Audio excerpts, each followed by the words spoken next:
Today is Students' Day, the birthday of our past president, Mr. Abdul Kalam, a wonderful human being, an engineer, the missile man of India, the man who made a difference in terms of every aspect of life that he touched.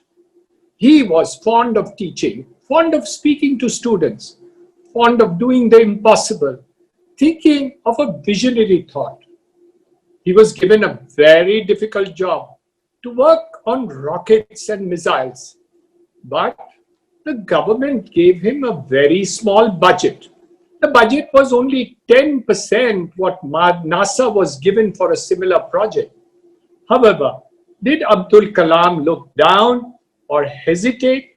No, he went right into the project, worked on it with all the Indian engineers that he had, with the companies, with ideas and thoughts and vision, which absolutely made a difference to him. He set an example for you and for me to always be able to think that nothing is impossible. It is, I am possible. So what did he do? He worked on these projects under most adverse circumstances. Did he fail? Many times. Many times the propulsion things did not work. Different things in the rockets didn't work. And there were failures. Was it disillusion? No, not at all.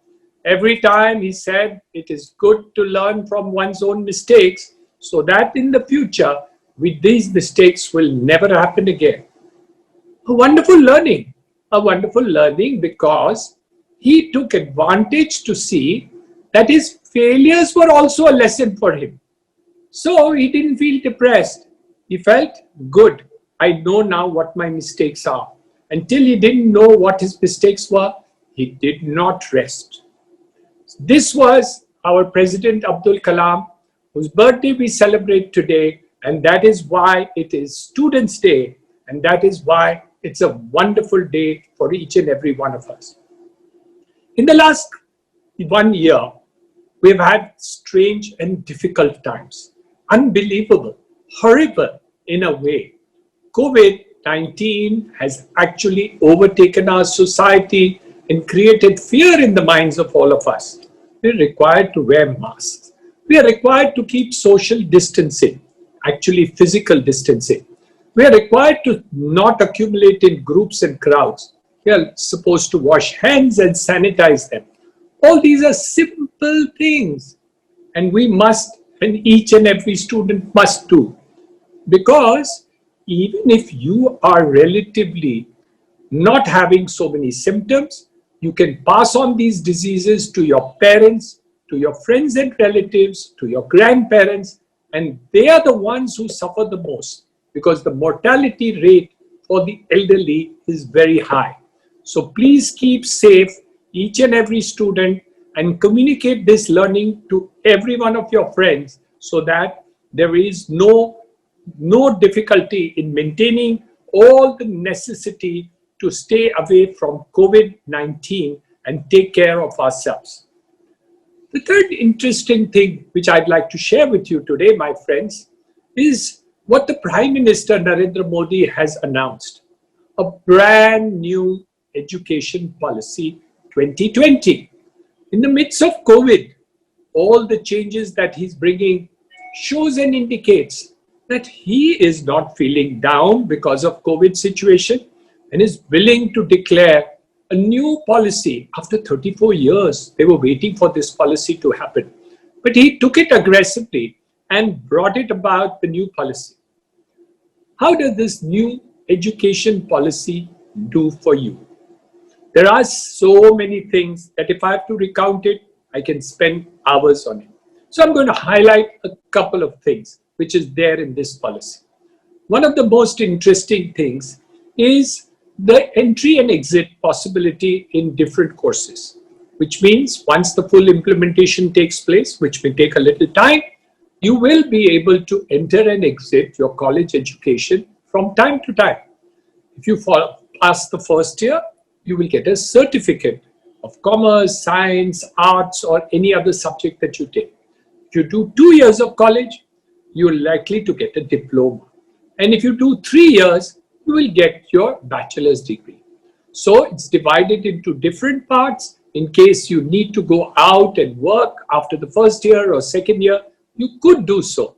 And whatever you have studied in the first or second year will be accumulated as credits, which will be put into a credit bank so that you can pick up the education anytime in the future. These are very, very interesting facts. And that is something which I thought would be interesting to each and every one of you as to what all these topics are all about. What are the interesting aspects of the programs that we are doing? And the most interesting part is the fact that we are going to do what in America is called liberal education, what we call multidisciplinary or interdisciplinary approach to education. And what does it mean? It means that those who are studying science could pick up any subject in the arts course or the commerce course or yoga or even dance and music as a minor subject. This multidisciplinary, interdisciplinary or liberal education approach is novel because it indicates a galleria or a la carte menu of learning which was never available to us earlier. I head now the HSNC University as provost, and in that we have already started it in the HR College, KC College and the BTTC College, the 3 colleges in South Mumbai, which are now a separate cluster university, into the multidisciplinary approach, which is already started. And of course, a large number of courses are now available in these segments, which are going to be wonderful for each and every one of you. This is part of the national education policy. The other new introduction, which is possible for you, is the fact that we are going to pick up various things which were skill sets, but now they would be part of the education at the university level, at the college level, and this is going to be extremely interesting. That is why even in colleges, you'll be able to do yoga. You can also do dance and drama and performing arts, and maybe you land up on a TV screen participating and doing dance, drama and other things. These are things which were never dreamt of before, and this is the new part of education process. And also lots of new skills would be taught to you which were not taught in the colleges before. So today on Students' Day, my heartiest best wishes to each and every student. Remember, don't stop learning when you finish college. A person should be a student all his life, and there should be continuous learning even after you graduate or complete your technical degree or all that. Because today, it's a never-ending story to keep learning. So I wish you good health, happiness, prosperity and forever learning coming to you from Niranjan Hiranandani, now the provost of HSNC University. Looking forward to interacting with you personally in the future. Happy Students' Day.